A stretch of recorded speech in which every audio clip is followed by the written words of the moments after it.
이제 첫 번째 세션을 진행을 하겠습니다. 에너지경제연구원은 국내 유일의 에너지 정책 분야의 국책 연구 기관입니다. 1986년에 개원을 했고요. 에너지 정책 연구를 선도하면서 정부의 주요 에너지 정책 수립에 대한 핵심적인 역할을 담당해 왔죠.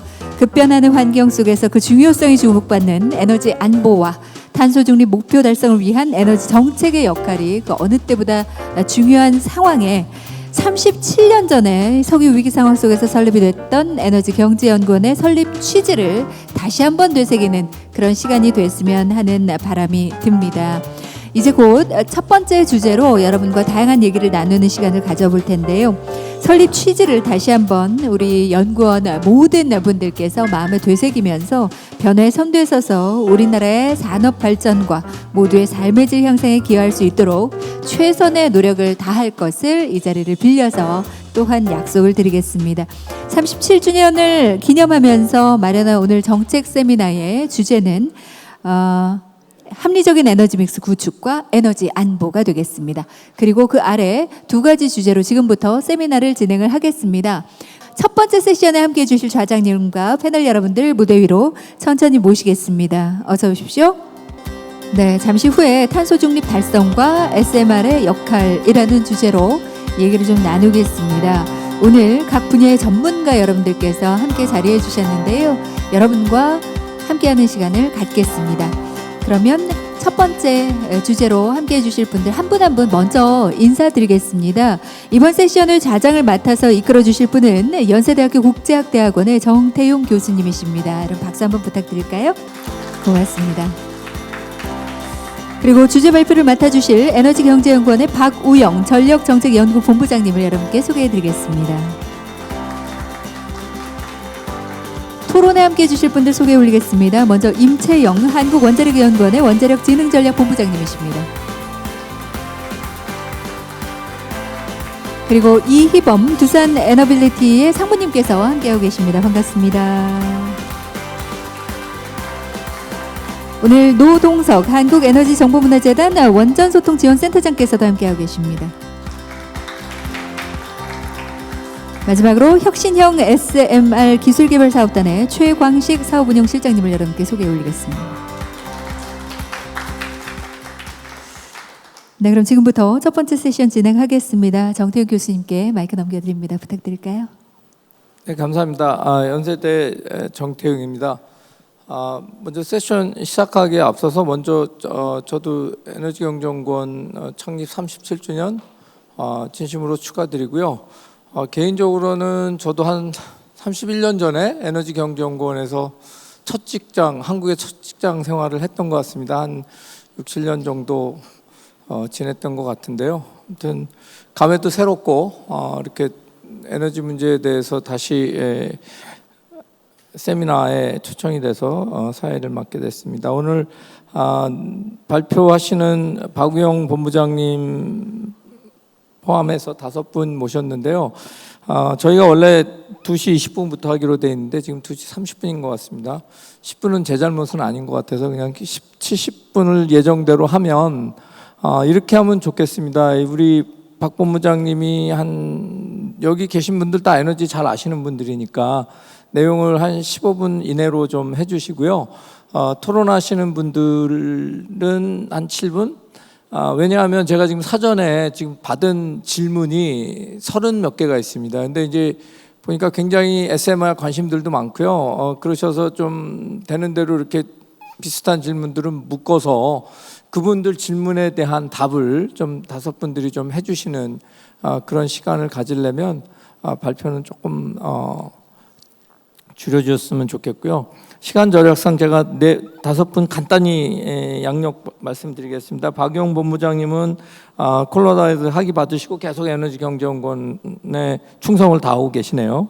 전력 본부장으로 계시고 우리 임채영 박사님 SMR 원자력 더 말씀드릴 게 없는 분인데 원자력 진흥 전략본부장 연구원에서 원자력 연구원에서 맡고 계시고 카이스트 박사님이시고 SMR 아무튼 히스토리를 좀 들을 수 있을 것 같습니다. 두산의 에너빌리티 우리 이범 상무님도 계속 두산에 쭉 계신 거로 에너지 쭉 하신 거로 여기 나와 계시고요.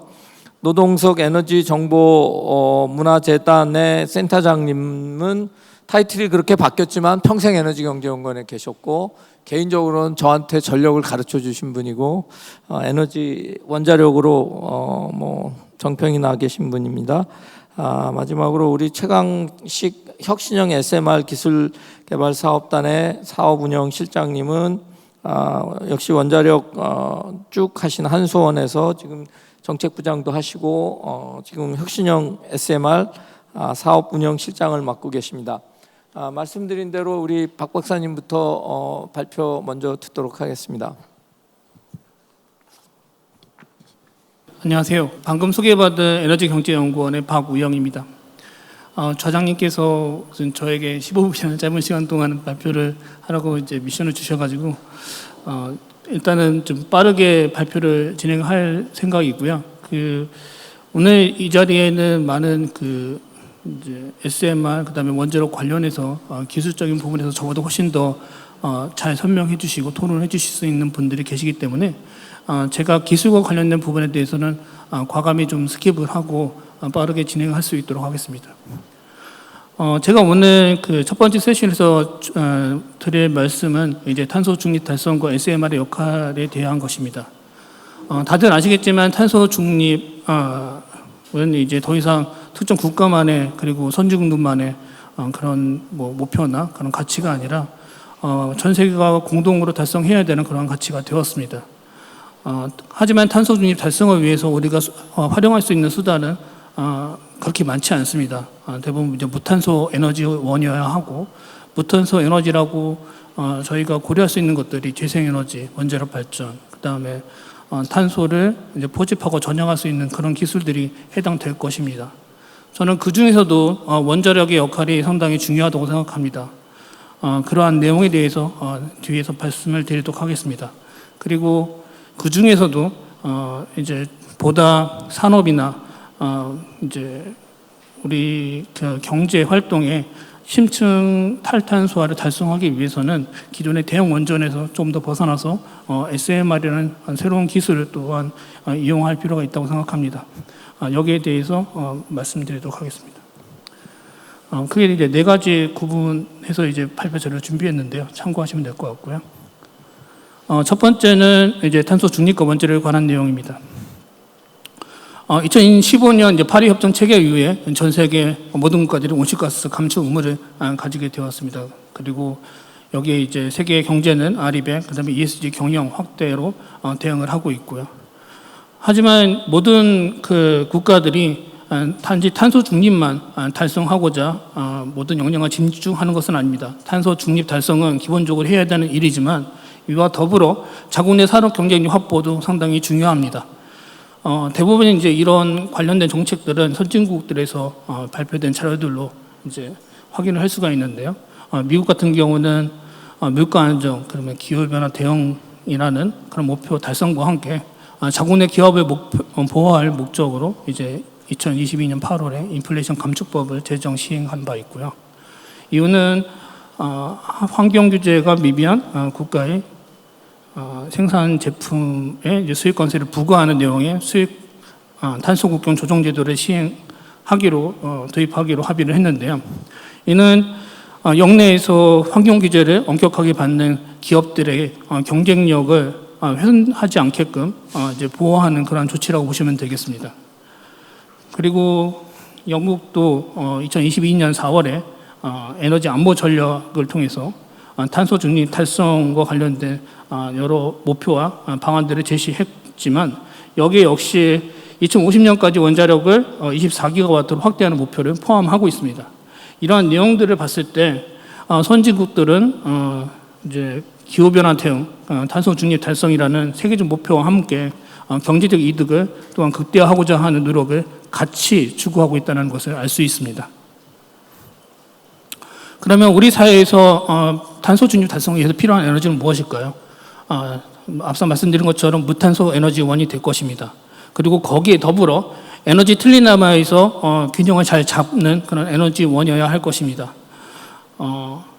다들 잘 에너지 하시는 분들이 있기 때문에 잘 아시겠지만 어떤 에너지원도 이 에너지 트릴레마의 가치에서 이제 완벽한 에너지원은 없습니다.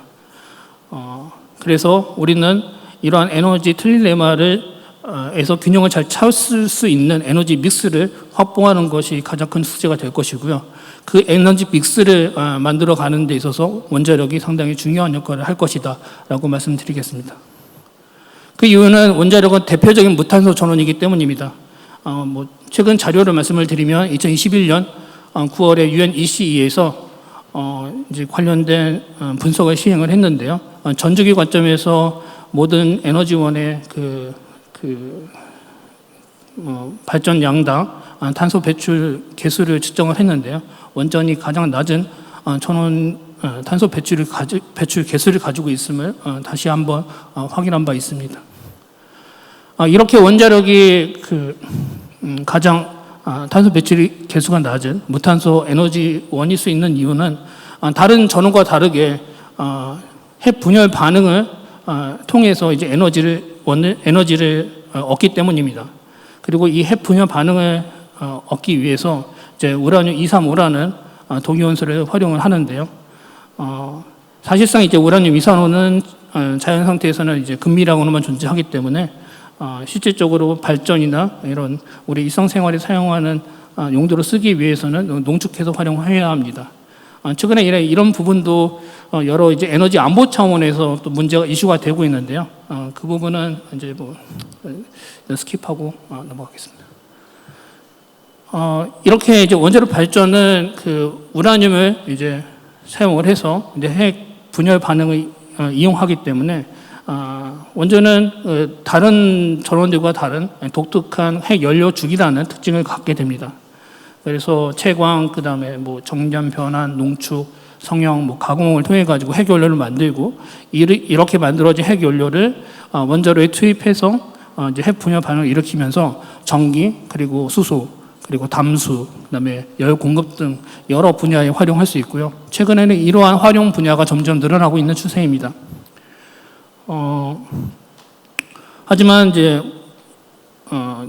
이런 핵 분열이 끝나고 난 다음에 나온 이제 사용 후 핵연료는 많은 이제 방사선을 내뿜는 물질이 되고요. 그렇기 때문에 좀 더 안전하게 사회적으로 격리해서 저장 보관하는 그런 숙제가 남아 있습니다. 현재는 우리는 이제 지금 사용 후 핵연료를 이제 습식 또는 이제 건시 저장 방식으로 저장하고 있고요. 앞으로는 이제 중간 저장을 거쳐 최종 처분해야 하는 숙제를 안고 있습니다.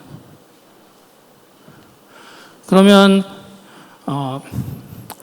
이렇게 봤을 때 원자력 발전은 무탄소 전원이고 에너지 트릴레마에서 가장 균형을 찾을 수 있는 이제 전원이라고 에너지원이라고 생각을 하는 이유에 대해서 좀 더 설명을 드리겠습니다. 최근에 미국 에너지부에서 이제 발표한 분석 자료인데요. 그러니까 에너지 트릴레마에 해당하는 여러 가치들을 이제 분류를 해서 각 에너지원들이 얼만큼 해당 가치에 잘 부합하는지를 측정하고 분석한 분석 내용이 있습니다. 여기에서는 이제 미국에서 활용하는 에너지원들을 분석을 한 것인데요. 보시면 이제 그린 색이 짙어질수록 가장 높은 점수를 받은 것입니다. 보시면 이제 원자력 발전이 다른 에너지원들에 비해 많은 부분에서 짙은 녹색을 가지고 있는 것을 볼 수 있습니다. 단 한 분야가 이제 가장 흐린 색을 가지고 있는데요. 그것이 이제 미국에서의 원자력 발전이 다른 전원에 비해서 비용 경쟁력이 떨어지기 때문입니다. 하지만 이제 우리나라의 경우는 좀 더 다른 스토리가 전개가 되고 있지 않습니까? 그런 부분을 고려했을 때 적어도 우리나라에서는 원자력 발전이 가장 에너지 트릴레마에서 균형을 찾을 수 있는 그런 전원이라고 생각합니다. 앞서 인트로듀ction 좀 길어서 좀 더 빠르게 진행하도록 하겠습니다. 다들 아시겠지만 소형 모듈 원전이라는 것은 이 단어에 이제 많은 것들이 담겨 있는데요. 기본적으로 작고요. 그 다음에 모듈형이고 원자로입니다. 작기 때문에 생기는 여러 장점들이 있습니다. 그리고 모듈형이기 때문에 이제 공장식, 그러니까 모듈식 제조가 가능하고 공장 생산, 그다음에 이동 확장성 이런 것들이 다 설계에 반영이 될 수 있고요. 그리고 원자로이기 때문에 기본적으로 원자로가 가지고 있는 이제 사용 해결료 처분의 문제라든가 이런 숙제들도 같이 가지고 있습니다. 하지만 그 SMR이 그 지금 많은 나라와 그다음에 많은 기업들로부터 관심을 갖는 가장 큰 두 가지 이유가 있는데요. 안정성과 유연성이 대형 원자로에 비해 크게 개선이 되고 있기 때문입니다.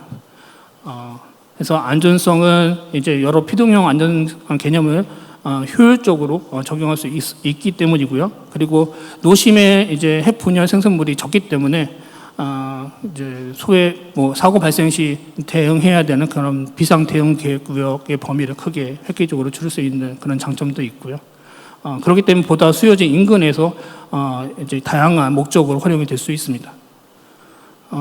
SMR은 이제 전기뿐만 아니라 이제 수소, 그다음에 사람에 필요한 공정량, 그다음에 지역의 난방 등을 공급하는 데 보다 유리한 전원이라고 보시면 되겠습니다.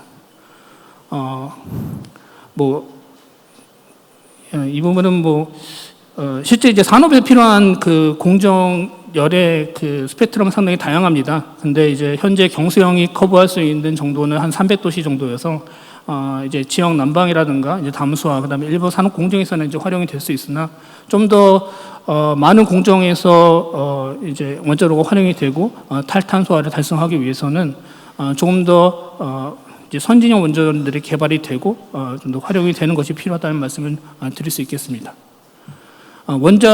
SMR의 경제성에 대해서 말씀을 좀 드리면, 사실 저희 연구원이 이제 경제연구원이기 때문에 이 부분에 상당히 많은 관심이 있는데요. 아직까지 SMR이 그 경제성을 확보하는 방법이 명확히 이것이다라고 말씀드리기는 지금은 어렵습니다만, 기본적으로 추구하는 전략의 방향은 말씀을 드릴 수 있겠습니다. SMR은 기본적으로 대형 원전과 그 경제성을 확보하는 그런 메커니즘이 다릅니다. 대형 원전은 이제 단일 원자로에서 생산하는 전력의 양을 키움으로써 이제 규모의 경제를 추구하는 방식으로 경제성을 확보했지만, 앞으로 이제 저희가 사용하고 이제 도입될 SMR은 단위당 출력이 어느 정도 제한되어 있는 상황에서 이제 단위 모듈의 제조 원가를 이제 그 절감시키면서 경제성을 확보하는 원가 절감식의 그 절감 방식의 경제성 확보 전략이 필요하다고 이제 분석하고 있습니다. 그렇게 하기 위해서는 기본적으로 SMR은 모듈라이제이션이 돼야 되고, 그다음에 공장 생산이 되고, 그다음에 설계가 단순화해야 되고, 표준화, 그리고 이제 이 모든 것들이 이제 조화롭게 이루어져야지 원가 감축이 좀 더 원활하게 될 것으로 예상하고 있습니다. 그리고 SMR은 공장에서 생산되고, 그다음에 이제 설치돼서 공사 기간 자체는 2, 3년으로 짧은 편이긴 하지만, 그래도 SMR도 원자력 관련 사업이기 때문에 원자력 관련 사업이 가지고 있는 여러 단계별 리스크 요인들을 정확하게 파악해서, 그다음에 계획된 스케줄 내에 공사를 완료하는 것이 또한 경제성 확보의 가장 중요한 요소 중에 하나라고 볼 수 있겠습니다. 향후 이제 SMR은 이제 OECD NEA에서 보고한 자료에 따르면 2050년까지 한 1,160기가의 원자력 발전 설비가 필요하다고 전망하고 있고요. 이는 이제 추가적으로 필요한 원자력 발전 설비 용량이 대략 한 760기가 정도라고 보시면 될 것 같고요. 이 중에 대략 한 절반 정도가 이제 SMR에 대한 수요라고 얘기하고 있습니다. 이 이유는 그 SMR이 이제 보다 그러니까 이제 탈탄소화가 어려운 분야에 적용 가능한 기술이기 때문에 SMR의 수요가 대형 원전 못지않게 설치될 것으로 전망하고 있습니다. 이거는 이제 SMR이 석탄 대체, 그다음에 그 오지, 그러니까 그리드가 연결되지 않은 지역에 다양하게 활용될 수 있음을 이제 보여주는 자료이고요. 이러한 이제 석탄 대체 수요가 상당히 크게 발생할 것으로 전망하고 있습니다. 세계에서는 이제 다양한 노형이 지금 현재 개발이 되고 있고요. IAEA에 보고된 원자로만 해서 이제 한 80여 종의 SMR이 개발되고 있는 것으로 파악이 되고 있습니다. 이건 넘어가도록 하고요. 그 대부분의 노형들이 이제 기초 개념 설계 단계에 머물러 있는 상태입니다. 오늘 저기 ISMR 개발 사업단 실장님께서 자리하셨기 때문에 좀 이따가 여기에 대해서는 보다 자세히 말씀을 주실 것 같아서 좀 그냥 생략하고 넘어가도록 하겠습니다. 미국에서는 이제 그 비경수형 노용에 대한 개발도 같이 이루어지고 있는데요. 테라파워 그다음에 GE 히타치에서 개발하는 이제 나트륨 원전이 가장 대표적인 원전이고요. 미국 DOE가 상당히 많은 지원금을 지급하고 거기에 상응하는 매칭 펀드도 많이 이루어지고 있는 상황입니다. 우리나라 GS 그룹도 SK 그룹도 이제 테라파워에 투자를 하고 있는 상황입니다. 엑스에너지에서도 이제 그 원자로를 개발하고 있는데 그 엑스에너지에서 개발하는 원자로는 이제 XE100이라는 4세대 원자로이고요. 그 고온가스로입니다. 참고하시면 될 것 같습니다. 이제 또한 이제 이제 기존의 이제 SMR보다 더 작은 그 전기 출력으로 가진 이제 5메가와트의 이제 그 발전기도 그러니까 원자로도 개발이 되고 있는데요. 그 웨스팅하우스의 이제 2인치가 해당 노형이 될 것이고요. 이 노형은 사실상 그 전력 계통이 연결되지 않은 그런 오프그리드의 전기와 열을 공급하는데 활용이 될 것으로 기대되고 있습니다. 제가 시간을 좀 오버했지만 이 한 페이지에서는 좀 더 자세히 말씀을 드리면서 저희 그 마무리 이거 하고 이제 현안도 말씀을 드리면서 마무리하도록 하겠습니다. 미국을 중심으로 이제 많은 나라들이 그 SMR 관련 정책들을 이제 쏟아내고 있는 상황인데요. 미국 같은 경우는 2035년 모든 전기를 이제 재생에너지와 그 원자로 활용한 무탄소 에너지로 전환하는 것을 목표로 하고 있습니다. 이에 이제 뉴스케일은 2026년에 그 자체에서 개발하는 이제 보이저 원전 착공을 목표로 개발하고 있고요. 그리고 뭐 GE 히타치와 그다음에 홀텍에서도 경수형 SMR을 개발하고 있습니다. 미국은 이러한 그 선지 원자로 개발뿐만 아니라 기존 대형 원전의 조기 폐쇄를 막고 일자리를 보존하기 위한 시빌 뉴클리어 크레딧이라는 프로그램을 가동하고 있습니다. 최근에 이러한 2차 프로그램에는 한 65달러의 투자가 이루어졌고요. 그리고 IRA를 통해 기존 그다음에 신규 원전의 세액 공제, 그다음에 연구 개발 지원 등이 시행되고 있는 상황입니다. 거기에 더해 현재 개발하고 있는 SMR을 해외에 이제서 운영하고 이제 구축할 수 있도록 그 역량을 지원하는 프로그램인 FIRST라는 프로그램을 운영하고 있습니다. 이것을 보았을 때 미국은 현재 기술 개발뿐만 아니라 향후 개발된 기술을 해외로 수출할 수 있는 기반까지 마련하고자 지금 개발 단계에서부터 노력하고 있음을 알 수 있습니다. 유럽은 2022년 7월에 그린 텍사노미에 원자력을 포함하는 내용을 개정안을 발표를 했고요. 그리고 이후에 많은 국가들이 SMR을 개발하거나 그다음에 도입하기 위해서 노력하고 있습니다. 캐나다는 조금 독특한 상황인데요. 독자적인 노형을 개발하지 않고 있습니다. 대신에 각국에서 개발하고 있는 SMR 설계를 검토하고 빠르게 자국 내에 도입할 수 있는 원자로를 벤더 디자인 리뷰를 통해서 검토하고 자국 내 도입을 추진하고 있습니다. 그리고 중국은 14차 5개년 계획에 다수의 SMR 개발과 상용화 계획을 포함해서 발표하고 있습니다. 우리나라도 이제 많은 정책을 추진하고 있습니다.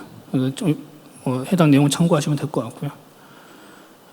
그리고 여기에 더해 이제 최근 7월 4일에 민간 협력 SMR 얼라이언스를 출범해서 SMR 분야 국가 경쟁력 강화를 위해 SMR 사업 개발과 제도 정비, 그다음에 전략 수립에 대한 이제 민간에서 만드는 이제 뭐 권고안을 이제 정부에 제시하고자 노력하고 있는 것으로 알려져 있습니다. 다음 마지막 향후 과제입니다. SMR을 빠르게 상용화하기 위해서는 SMR 기술을 조기에 개발하는 것이 필요합니다. 이를 위해서는 SMR 기술 개발 활성화를 위한 지원 제도를 미국과 유사한 제도들이 필요하다고 저는 생각을 하고 있고요. 그리고 특히 중요한 것은 사업 리스크를 감소시키기 위해서 감소시켜서 민간의 적극적인 투자를 유도하는 것이 상당히 중요하다고 생각합니다. 그리고 규제자와 규제 기관이 개발 단계에서부터 서로 소통해서 인허가 요건을 개발하면서 기술 개발의 시기를 빠르게 당기는 것이 또한 필요하다고 보고 있습니다.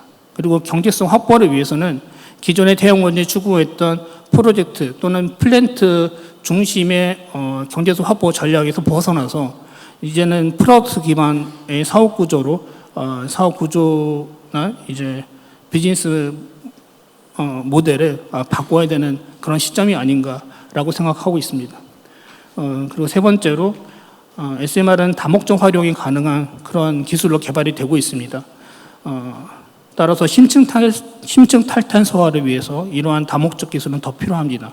따라서 이제 이렇게 다목적으로 쓸 수 있게끔 우리나라의 원자력 관련 규제를 재정비할 필요가 있다고 생각합니다.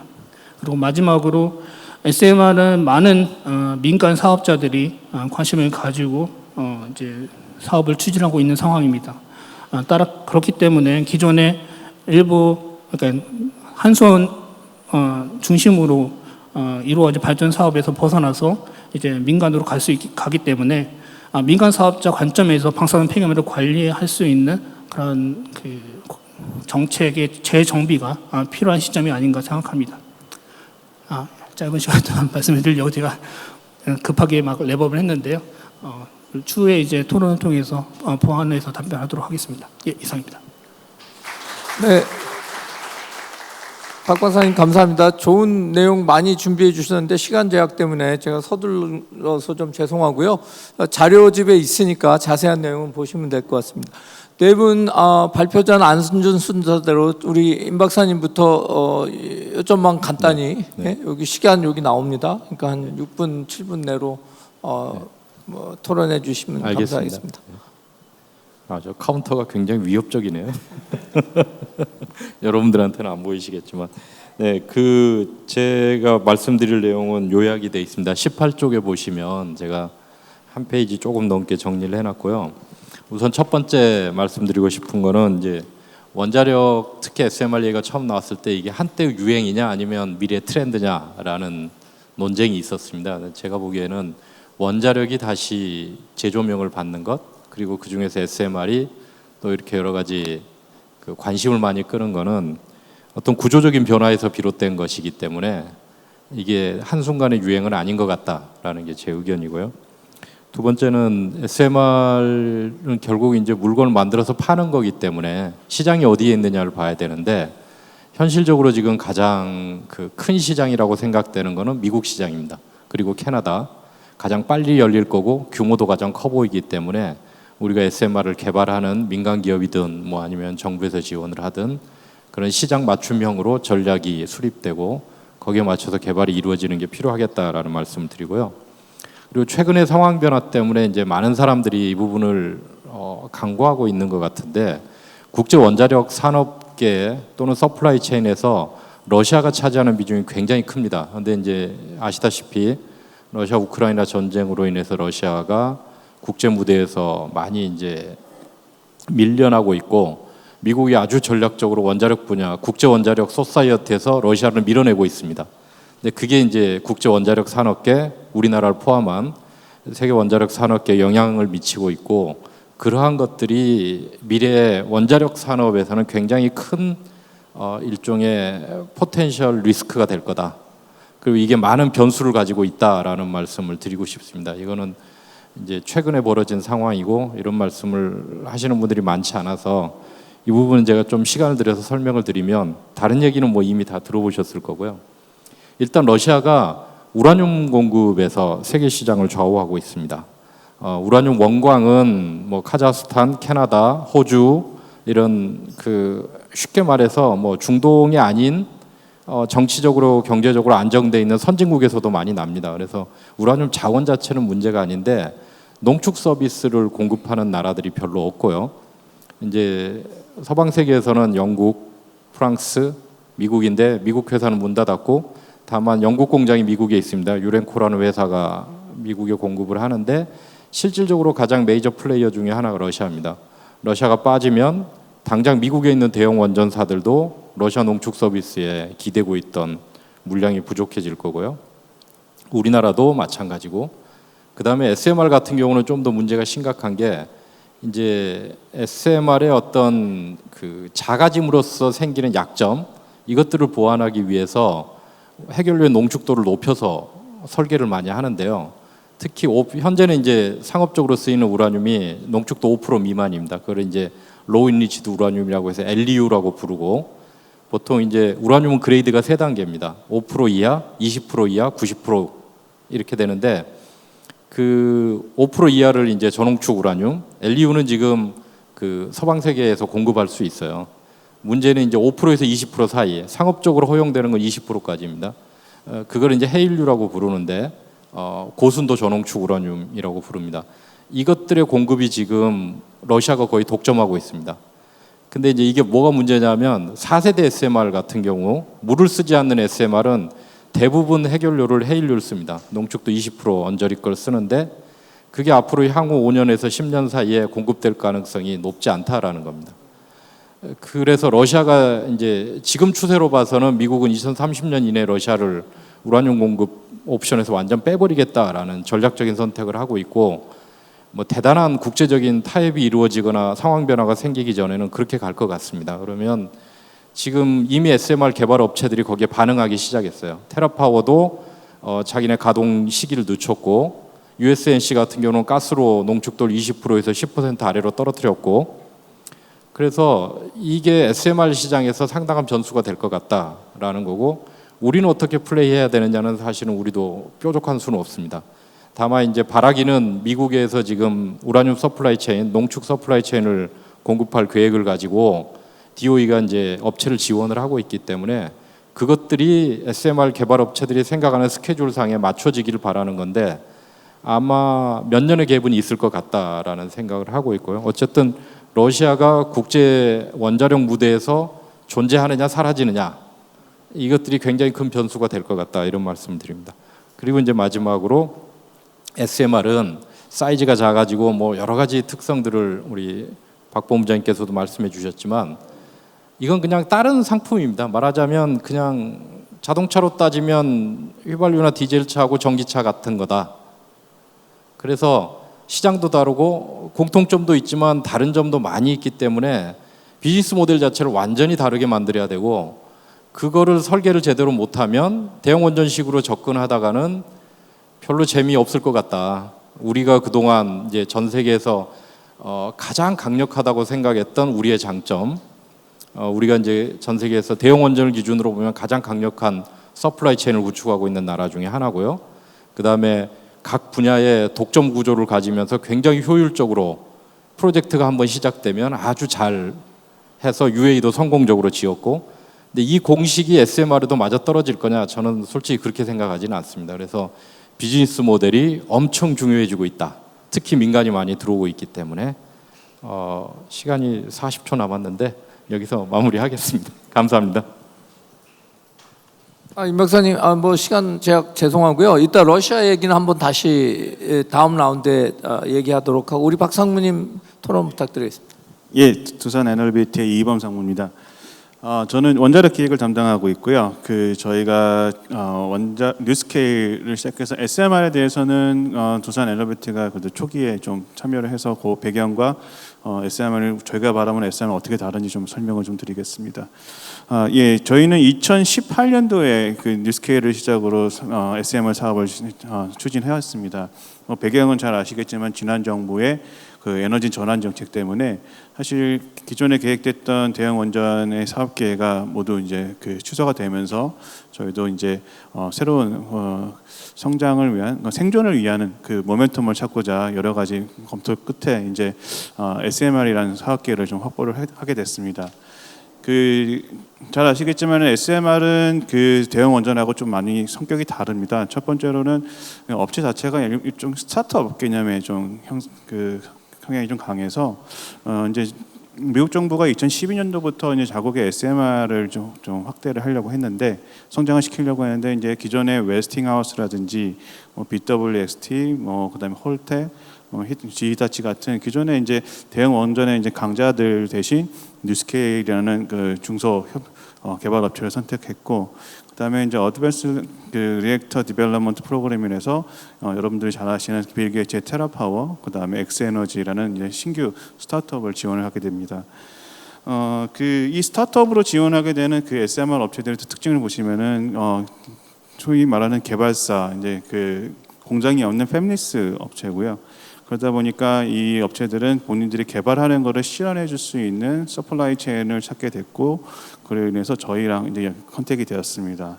그래서 이 개발 초기부터 이 노형에 대한 개발뿐만 아니라 제작성이라든지 경제성을 좀 초기부터 검토하게 되면서 좀 사업성에 대해서 좀 체계적으로 좀 접근을 한 경향이 있었습니다. SMR은 사실 대형 원전과 뭐가 다르냐라는 측면에서 물론 사업적 면에도 다르지만 기기적인 특성이 현저하게 다릅니다. SMR은 사실은 기존의 대형 원전과 뭐가 다르냐, 당연히 작고 모듈라되고 한 그 리액터인데 기술 자체도 경수로 타입뿐만 아니라 지금 4세대 원전이라고 하는 이제 헬륨 가스를 이루는 고온 과속로라든지 나트륨 여러 가지 이제 새로운 개념이 들어가게 되는데요. 저희가 이제 지금 일차적으로 추진하고 있는 뉴스케일 같은 경우는 이제 기존의 경수로를 활용한 기술입니다. 그럼에도 불구하고 기존의 대형 원전과는 상호 많이 다른데요. 첫 번째로는 기자재를 모두 다 이제 그 기존의 증기 발생이라든지 원자로라든지 여러 가지 기계를 다 하나의 모듈화했기 때문에 그 직접도와 기기의 그 크기가 생각보다 큽니다. 1,400메가와트짜리 대형 원자로의 원자로보다 그다음에 그 77메가의 그 뉴스케일의 그 SMR 모듈이 훨씬 더 규모도 크고 더 복잡하게 됩니다. 그래서 기존에 이제 대형 원전을 만들 수 있는 업체들이 전 세계적으로 한 5, 6개 전통적인 업체가 있었는데 사실상 그 업체들에서도 이 SMR의 제작에 대해서 굉장히 챌린저입니다. 기기 자체가 크다 보니까 핸들링할 수 있는 그 설비도 달라지고요.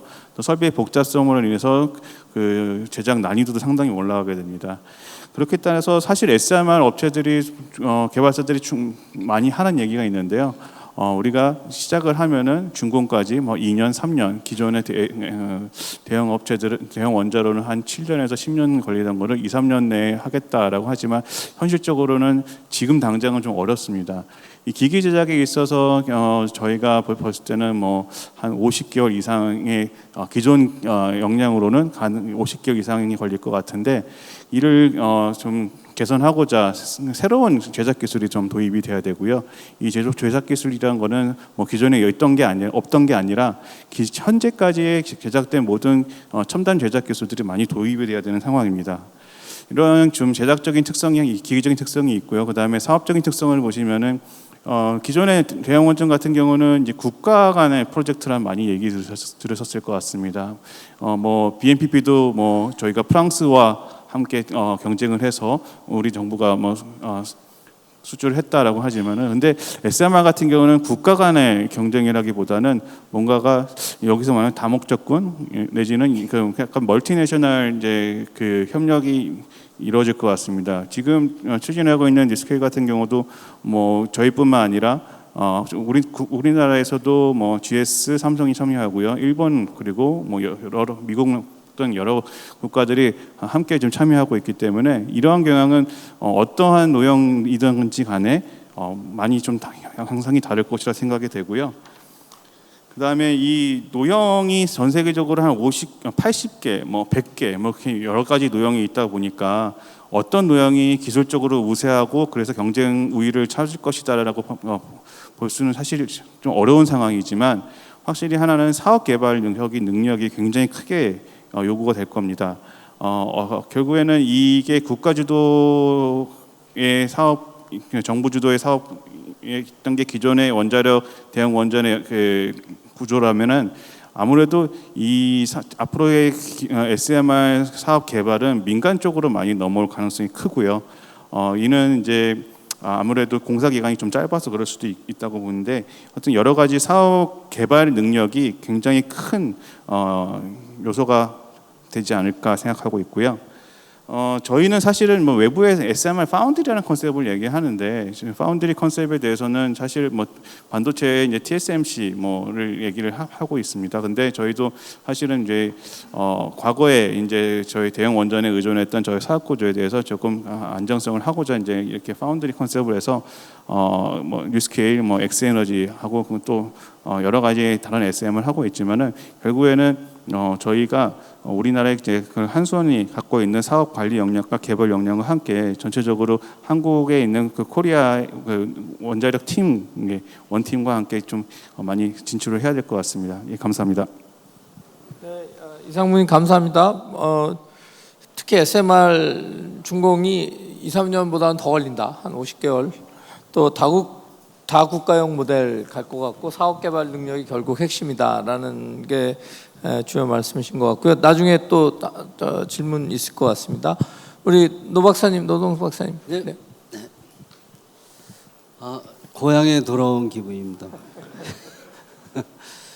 그 고향이 더욱 발전해서 제가 제 고향이 애경년이다 이렇게 얘기할 수 있게 되기를 바랍니다. 저는 지난 정부 시절 내내 재생에너지에 몰빵하는 에너지 정책은 실현 가능하지 않다 그런 얘기도 했고, 재생에너지도 필요하지만 우리나라의 상황에서 원자력은 더 필요하다, 좀 합리적으로 해야 된다, 그런 주장을 늘 하고 다녔습니다. 죄수가 좋으려니까 원자력을 지지하는 정부가 탄생했고, 그 정부의 에너지 공약이 실현 가능하고 합리적인 에너지 믹스의 재정립이 됐습니다. 제가 떠들고 다니던 얘기 그대로 돼서 혹시 나를 누가 지켜보고 있었던 거 아닌가, 뭐 이런 으스스한 기분까지 듭니다. 어쨌든 원자력을 지지하는 정부가 들어서는 바람에 올해 에너지정보문화재단 안에 원전소통지원센터가 생겼고 저는 거기 취직을 했습니다. 우리 집사람이 너무나 좋아합니다.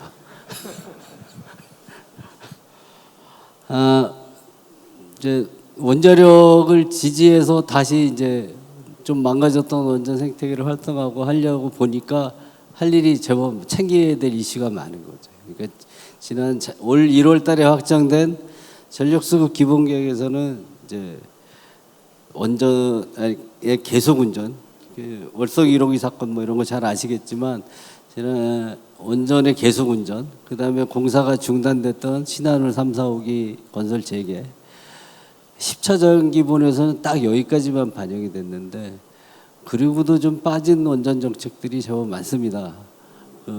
고준위 폐기물 처분 관련된 문제라든지, 그다음에 장기적으로 원자력의 비중을 어떻게 가져가고 신규 원전은 어떻게 할 것이냐, 뭐 이런 그것이 11차 정기본의 조기 착수 이유라고도 하는데, 어쨌든 그 신규 원전의 한 부분이 SMR이 되겠습니다. SMR이 중요한 것은 경제적인 측면도 있지만 진짜 탄소 배출 저감이라든지, 아니면 우리나라에서 탄소 배출을 저감하기 위해서 재생에너지가 늘어나면 늘어날수록 그 수급 불일치를 해결해 줄 수 있는, 그러니까 로드 팔로잉이 가능한, 주파수 조절이 가능한 원자력이다, 이렇게 지금 원자력계에서 주장을 하니까 꼭 성공을 해야 되겠다 이런 생각을 하고요. 근데 SMR이 사실은 불확실성이 굉장히 높습니다. 지금 선두주자라고 할 수 있는 그 뉴스케일 경우도 계속 주가가 한 10불 정도에 계속 있다가 작년 8월에 15불 정도를 한번 쳤어요. 그러고 나서 쭉 떨어져서 지금은 한 5불 정도밖에 안 됩니다. 그 얘기는 투자자들이 SMR의 미래에 대해서 아직은 확신을 못 갖고 있는 거 아니냐. 이제 그런 생각을 한번 해보고요. 그러나 불확실한 가운데서도 꼭 성공을 해야 된다. 아까 말씀드린 그런 이유로 그런 생각을 좀 해봤습니다. 그리고 이제 이건 뭐 얼마 전에 국회 SMR 포럼에서 그 사업 단장이 그 김한건 박사가 이제 발표한 내용 중에 있는 건데 그 핵심은 이겁니다. 국내 고유 기술 적용하고 반복 건설 및 다수 모듈이 고려될 필요가 있다. 이건 첫 번째는 이제 직접 재산권의 문제고 두 번째는 규모의 경제 문제겠죠. 오늘날 뭐 태양광이 많이 싸졌다고 하는 것도 전 세계적으로 너무 많이 하다 보니까 대량 생산에 의한 원가 감소가 가능했던 거 아니겠습니까? 사실 SMR 개발해서 한두 개만 짓고 그만둘 것 같으면 아예 시작할 필요도 없다는 생각이 듭니다. 이건 뭐 어마어마하게 많이 이제 져야지만 심지어 대형 원전의 경우도 한번 공사 시작하면 두 개 유닛을 동시에 건설하잖아요. 그래서 1년 차이로 이제 준공을 하게 되는데 이건 이제 SMR은 다수기를 이제 갖다 붙이고 뭐 이러는 거기 때문에 그런 게 필요하다. SMR이 성공하려면 몇 가지 조건이 필요한데 제가 이제 뭐 짧은 지식으로 정리한 거는 이런 겁니다. 우선 아직 그 지난 정부에서 SMR 개발에 착수해서 예타하고 뭐 이럴 때 지난 정부의 산업부는 이 SMR은 국내용이 아니고 수출용이다 이렇게 얘기한 적이 있습니다. 기억하시는지 모르겠는데 근데 이거는 이제 어떻게 보면 우리는 안 먹을 음식을 만들어서 팔기만 하겠습니다. 이런 거랑 비슷하다고 생각을 하고 일종의 궤변이다. 저는 이렇게 생각합니다. 그래서 한 번도 아직 산업부가 국내에 SMR을 짓겠다.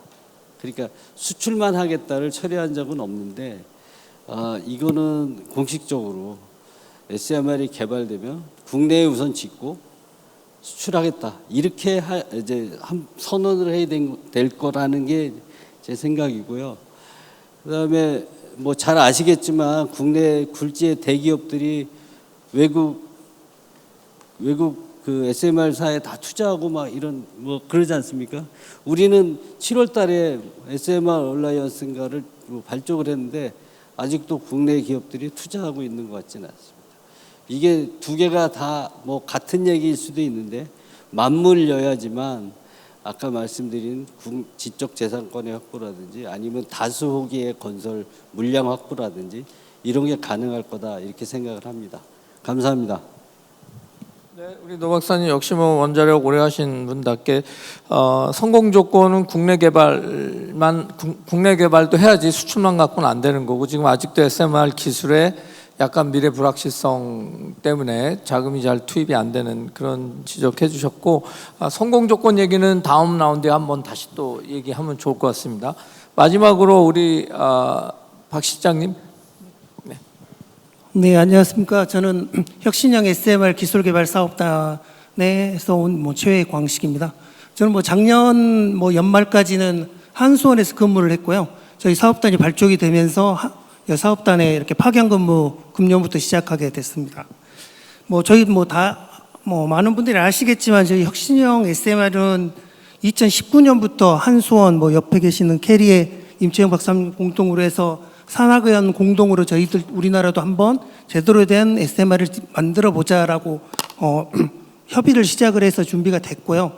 처음에는 그러니까 준비하다가 21년부터 저희가 한수원 중심으로 먼저 과제를 착수를 했습니다. 그래서 약 500억 원을 들여서 올해 연말까지 3년간 SMR 기본 설계 과제가 진행이 되고 이 기본 설계 과정과 병행해서 에타 사업을 지금 저희가 준비를 했었고 그 에타가 작년에 이제 채택이 됐죠. 그래서 채택이 되면서 금년부터 28년까지 약 3,992억 원의 정부 예산이 투입이 돼서 혁신형 SMR 에타 사업을 좀 착수를 하게 됐습니다.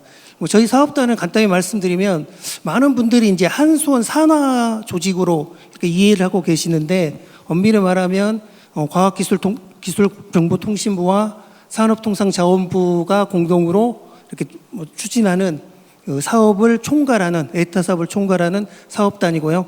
저희 사업단에는 이제 한수원뿐만이 아니라 원자력연구원, 그다음에 한전기술, 한전연료 등 관련 기관에서 파견 오신 분들과 새로 신규로 뽑은 분들이 사업을 좀 추진하고 있습니다. 저희도 어쨌든 28년까지 사업단에서는 기술 개발을 하고 표준 설계 인가를 받는 게 목표로 좀 돼 있고요.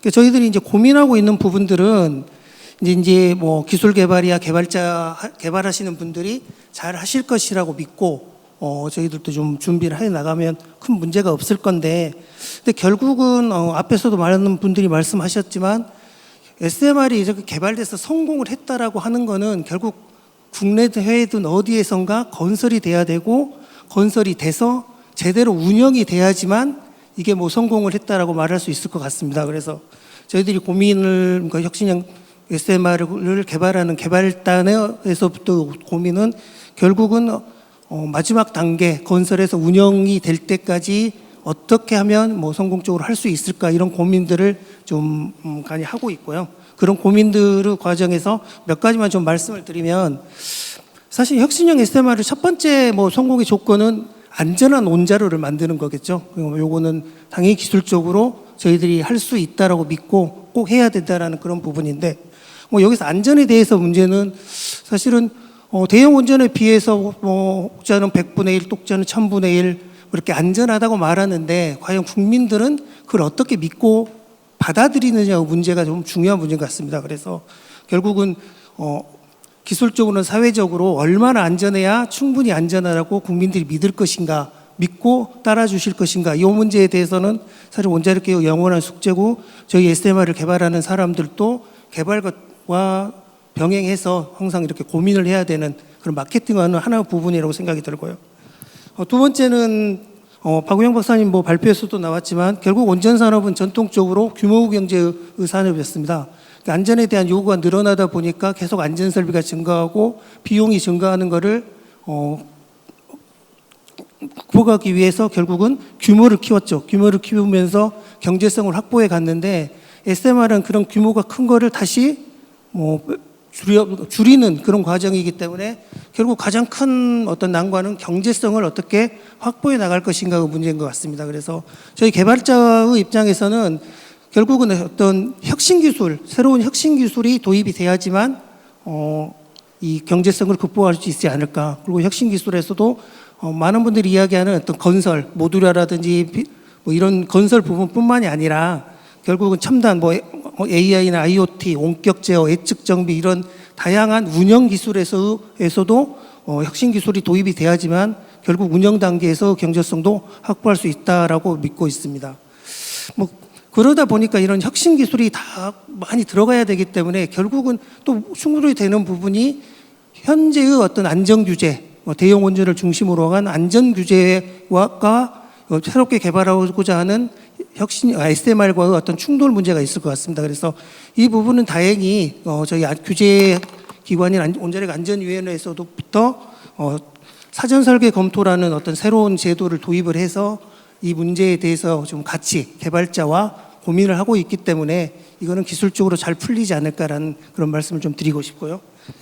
그리고 마지막으로 어떤 건설의 부분입니다. 이제 건설은 지금 뭐 많은 아시겠지만 이 에타 사업 자체가 지난 정권에서 이렇게 기획이 되다 보니까 건설에 대한 부분에 대해서는 특별히 언급을 안 했었는데, 지금 뭐 많은 분들도 말씀하시는 것과 같이 결국 지어야 되는 문제가 있고, 이거를 지금 저희 사업단에서 하고 있는 28년까지 기다리기에는 너무 늦지 않나라는 생각을 많이 합니다. 그래서 뭐 시간이 거의 다 돼가지고 이제 사실은 지금 당장 건설 준비를 시작해야 된다라는 게 뭐 저희가 갖고 있는 개인적인 소견이고, 사업단도 그런 고민들을 하고 있습니다.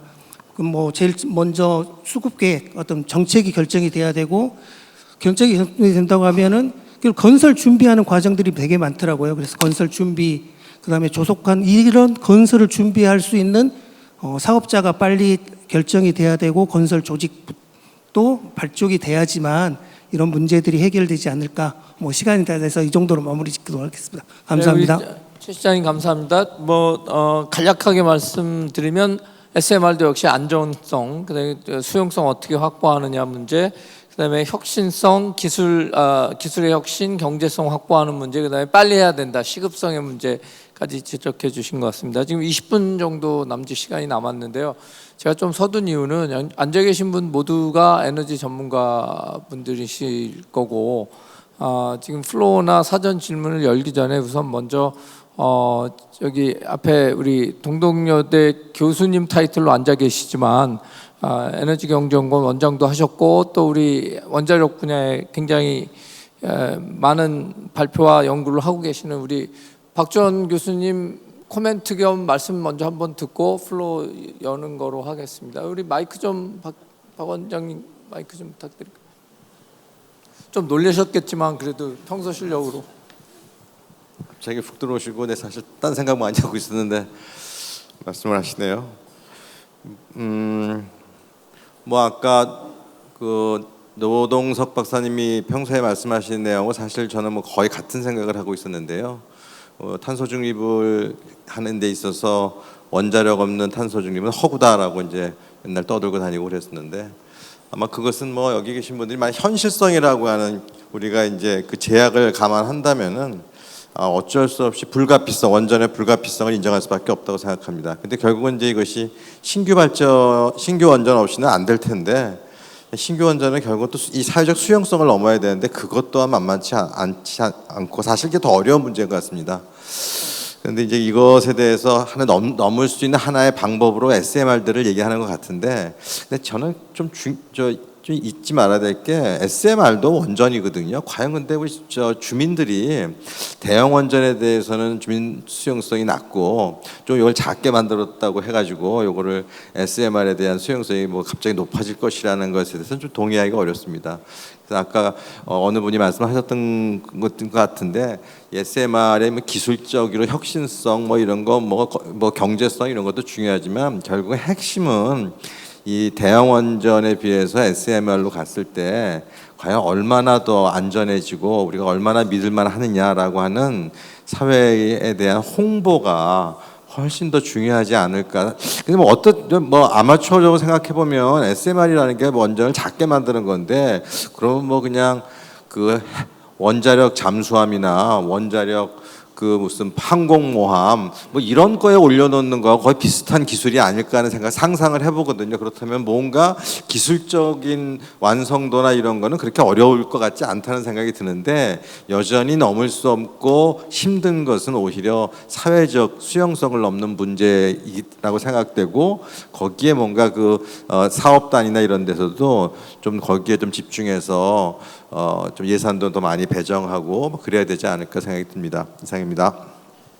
교수님, 감사합니다. 가장 중요한 포인트를 지적해 주신 것 같은데 지금 여기 사전 질문 제가 이렇게 좀 몇 개 이렇게 그룹핑을 해봤는데 지금 사회적 수용성 관련해서요. 지금 질문 주신 것들 중에 많은 게 국내에서 해야 된다고 지금 노 박사님도 그러시고 다 그러시는데 국내 부지 있냐? 하면 어디서 할 거냐 하는 게 지금 이제 수용성하고도 관련된 얘기를 해서 우리 네 분 중 우리 박 박사님 포함해서 5분 중에서 지금 부지 지금 어디다 할 거냐? 예? 2028년에 개발한다 이거 다 좋고 아까 시급성 말씀하셨는데 자 부지 우리 누가 좀 임 박사님 좀 말씀하시겠습니까? 부지 있습니까 우리나라 SMR 할 때? 여기 그 사전 질문 보니까 몇 분이 그런 질문을 하셨더라고요. 네. 정해진 게 있느냐? 일단 그 답을 드리면 정해진 거 없습니다. 계획도 현재 없고요. 다만 이제 원자력계에서는 이번에 수립되는 11차 정기보원 안에 대형원전 건설은 물론이고 SMR도 이제 기술 실증 차원에서 한두 기 건설이 포함되면 좋겠다라는 게 원자력계 소망입니다. 부지를 어떻게 확보할 거냐? 이거는 이제 닭이 먼저냐 알이 먼저냐 이런 건데요. 일단 어떤 방식으로든 하나를 지어서 이게 멀쩡하게 잘 돌아간다는 걸 보여주면 두 번째 부지부터는 잡기가 쉬울 것 같아요. 이제 그게 저희가 하는 고민인데 그런 그 첫 번째 부지가 어디냐가 이제 저는 개인적으로는 어디냐는 알 수 없지만 어떤 방식으로 해야 될 것 같다라는 생각은 있습니다. 예를 들어서 일단은 공모로 해야 될 것 같고요. SMR 사업을 지금 이제 최광식 실장님이 얘기해 주신 대로 사실은 준비 기간을 따져보면 올해, 내년, 뭐 내후년 정도까지 해서 시작을 해야 됩니다. 국내 실증을 하겠다면 설계가 28년까지 마무리될 거고 부지 조사 이런 거 따져보면 뭐 내년, 내후년에 시작해야 30년대 초반 정도에 첫 토기를 지어볼 수 있을 거고요. 물론 두산 에너빌리티가 2년, 3년 안에 제작이 가능하다는 전제하에 그것도 기술 개발이 필요하지만 이제 저는 개인적으로 소망하기는 늦어도 33년, 뭐 35년까지는 국내에서 첫 번째 ISMR이 지어져서 가동돼야 된다. 그래야 우리가 늦지 않게 해외 시장에 들어갈 수 있다라고 생각을 하고 있고요. 공모 방식을 취하자라는 거고 만약에 공모에 의해서 그 부지가 선정되고 거기서 굉장히 별 탈 없이 잘 간다는 걸 보여주면 길게 보면 결국은 국내에 있는 예를 들어서 화석연료 발전소 이런 것들을 대체하는 게 가장 큰 수요가 될 수 있을 거다라는 생각을 하고 있습니다. 사실 부지 수용성이 같이 가는 문제인데 또 다른 우리 노 박사님. 제가 약간 보충을 좀 드리면 뭐 지난 정부 5년의 그 어떤 결과라고 생각은 되지만 최근에 뭐 그런 일들이 있습니다. 뭐 예를 들면 뭐 울주군에 세울본부가 있답니다. 울산. 울주군 이장협의회가 신규 원전 유치 플래카드를 내건다든지 또는 예전에는 이제 볼 수 없었던 현상들이 그 반원전 시위 같은 걸 하잖아요. 집회. 그런데 자생적으로 지난 정부 시절에 자생적으로 친원전 그룹이 생겼습니다. 그래갖고 반원전 집회를 하면 그 앞에서 뭐 물론 소수지만 친원전 집회를 같이 합니다. 이제 요즘의 집회 양상이 대충 이제 그렇지 않습니까?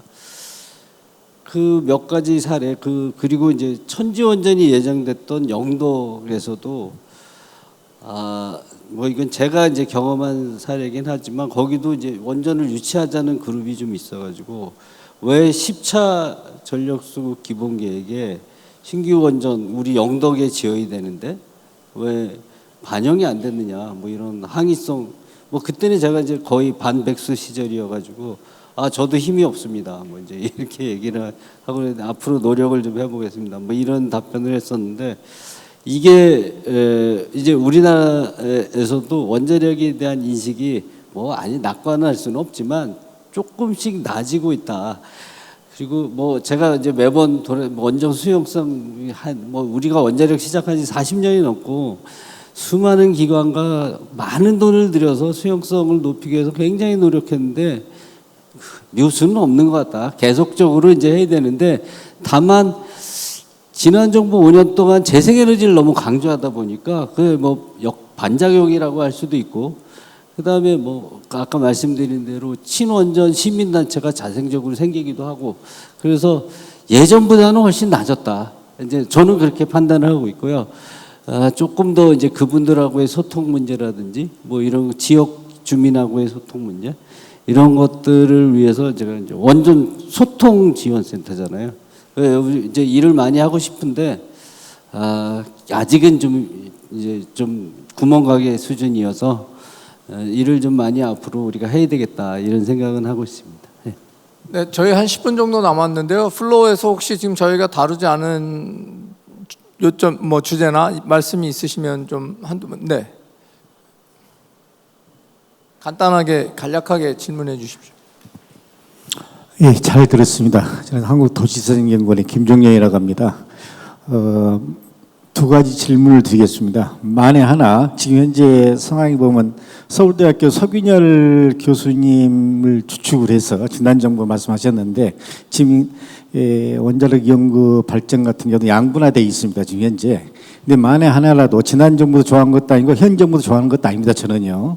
만에 하나 일본이나 러시아처럼 그렇게 사고가 났을 경우에 과연 한국에 사고가 났을 경우에 원자력 발전을 한다고 생각하세요? 지켰다고 하겠습니까? 일자면요. 네, 굉장히 극단적인 얘기인데 그 질문입니다. 그 다음에 두 번째는 그 SMR 그에 대해서 스몰 아침 이제 스몰인데 과연 그게 기준이 뭔지 도대체가 양을 얘기하는 것인지 크기를 얘기하는 것인지 아니면 어떤 얘기하는 것인지 그걸 정확하게 좀 말씀해 주시면 고맙겠습니다. 네. 첫 번째 이 안정성 문제 아까 그 우리 최 실장님 잠깐 말씀하신 것 같거든요. 안정성 말씀하신 것 같아요. 딴 데서 사고가 나거나 우리나라에서 사고가 났을 때 수용성이나 이런 문제 어떻게 할 거냐, 이 세이프티 문제에 대한 얘기 조금만 더 해주실 수 있을까요? 네. 뭐 되게 어려운 질문일 수도 있고 어떻게 보면 되게 간단한 질문일 수도 있는데 뭐 저 개인적으로 저는 이제 원자력 발전소에서도 13년 근무를 했었고 뭐 한수원에서 26년 근무를 하고 오면서 일단 첫 번째 드리는 말씀은 한국에서는 사고 일본이나 러시아처럼 사고가 발생하지 않을 것이다라는 말씀을 먼저 드리고 싶고요. 만약에 우리도 사고가 난다면 어떤 가정을 가지고 저희가 원자력 발전 사업을 할 수 있느냐 없느냐를 말씀드리는 것은 뭐 적절하지 않을 수 있는 말씀이지 않을까 이런 생각이 듭니다. 근데 뭐 일반적으로 보시기에 일본 후쿠시마 사고처럼 우리나라도 그와 유사한 또는 그보다 더 큰 대형 사고가 난다고 하면 당연히 어떤 온전 산업 자체가 지금과 같은 사업 같이 낙관적으로 이렇게 진행되기는 어려울 것이라고는 뭐 생각이 듭니다. 이상입니다. 혹시 기술적인 문제인데 SMR S 스몰이 뭐냐? 사이즈 우리 최 박사님 이게 어느 정도가 스몰인 거예요? 또 뭐 다른 분들이라도 이제 학문적인 정의가 있는 건 아니고요. 보통 국제원자력기구에서 이제 전기 출력 기준으로 300메가와트 이하면 스몰이다라고 얘기를 하는데 이게 이제 제가 보는 관점에서는 그거보다는 더 특징적인 게 아까 말씀드린 이제 원자로가 작아지고 열 출력이 적어지면 안전성을 구현하는 방법이 훨씬 신뢰도를 높일 수 있습니다. 예를 들어 자연현상을 이용해서 원자로를 식힌다거나 그거를 확보하기 위해서 사이즈를 줄인 거고요. 그런 피동안전이라든가 그런 고유 안전성을 구현할 수 있는 원자로가 SMR이다. 저는 그렇게 생각을 합니다. 사실은 지금 개발되는 SMR 중에 300메가와트보다 출력이 큰 원자로들이 있습니다. 그래도 여전히 SMR이라고 불리거든요. SMR의 가장 큰 특징은 그렇게 걱정하는 안전성을 사람들의 개입 없이도 확보하기 위해서 그렇게 하다 보니까 출력을 줄였다. 그래서 그런 특징을 가지고 새롭게 설계된 원자로를 SMR이라고 부른다라고 말씀드리고 싶습니다. 네, 뭐 한두 끝도 없는 얘기인데요. 지금 이제 5분밖에 안 남았기 때문에 오늘 너무 좋은 발표 해주신 박 박사님 한 2, 3분 지금 저희 토론 내용 포함해서 랩업을 좀 해주시면 좋겠습니다. 네.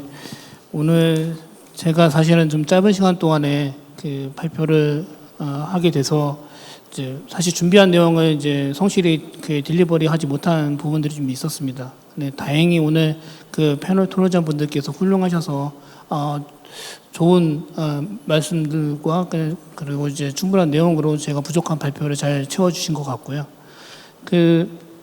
맞습니다. 원자력 발전은 사실 안전이 가장 중요합니다.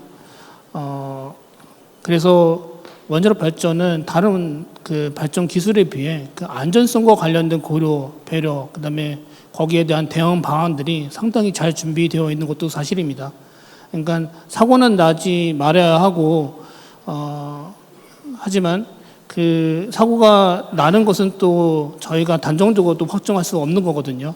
사실 안전이라는 게 그 언제도 안전을 확보할 수 있는 노력이라는 거는 언제든 사고가 발생할 수 있다는 것에 대한 뭔가 두려움이 아닐까 저는 생각을 합니다. 그렇다고 해서 원자력 발전이 위험성이 있고 그렇기 때문에 원자력 발전을 그런 척도에서 할지 말지를 결정하기보다는 사실상 제가 발표에서 먼저 말씀드렸듯이 우리가 이제 앞으로 탄소 중립이라든가 기후 변화에 대응하기 위해서 선택할 수 있는 초이스는 그렇게 많지 않습니다. 재생에너지가 거의 유일한 초이스라고 생각하고선 노력을 해왔지만 사실상 뭐 많은 보급과 더불어 많은 개통상의 문제라든가 현실적인 어려움들이 발생한 것도 사실입니다. 그래서 그런 것들을 적절히 잘 대응하기 위해서는 원전을 안전하게 잘 이용하는 그런 사회 그리고 그런 시스템이 구축되는 게 가장 중요하지 않을까 생각합니다. 저는 뭐 앞서 이제 발표에서 뭐 말씀을 못 드렸지만 이런 측면에서 사실은 정부의 어떤 그 이니셔티브가 상당히 중요하다고 생각합니다. 사실 이제 공부를 최근에 많이 하면서 느낀 것은 미국이나 캐나다는 참 정부 주도하에 많은 계획들이 체계적으로 잘 준비가 되어 있다는 느낌을 지울 수 없었습니다. 우리나라도 SMR을 하겠다고 그리고 이제 정부에서도 강력하게 지원을 하고 있는 상황이긴 하지만 딱 구체적으로 그래 앞으로 어떻게 그런 사업을 할 것인가라는 부분을 이제 들여다 보려고 하면 마땅히 이렇게 참고할 만한 레퍼런스가 없습니다. 그러니까 정부가 앞으로 어떤 타임라인을 어떠한 일정을 가지고서 개발을 지원을 할지 아니면은 민간은 어떠한 그 앞으로의 계획을 가지고 있는지 이런 거에 대한 내용들이 아직까지는 우리나라에서는 크게 잘 준비되어 있지 않은 것이 좀 아쉬운 부분이 있었습니다. 향후에 이제 SMR 얼라이언스를 통해서 민간과 그리고 정부가 같이 합동으로 이제 이러한 내용들을 채워가는 과정들이 뒤따를 것이라고 예상을 합니다.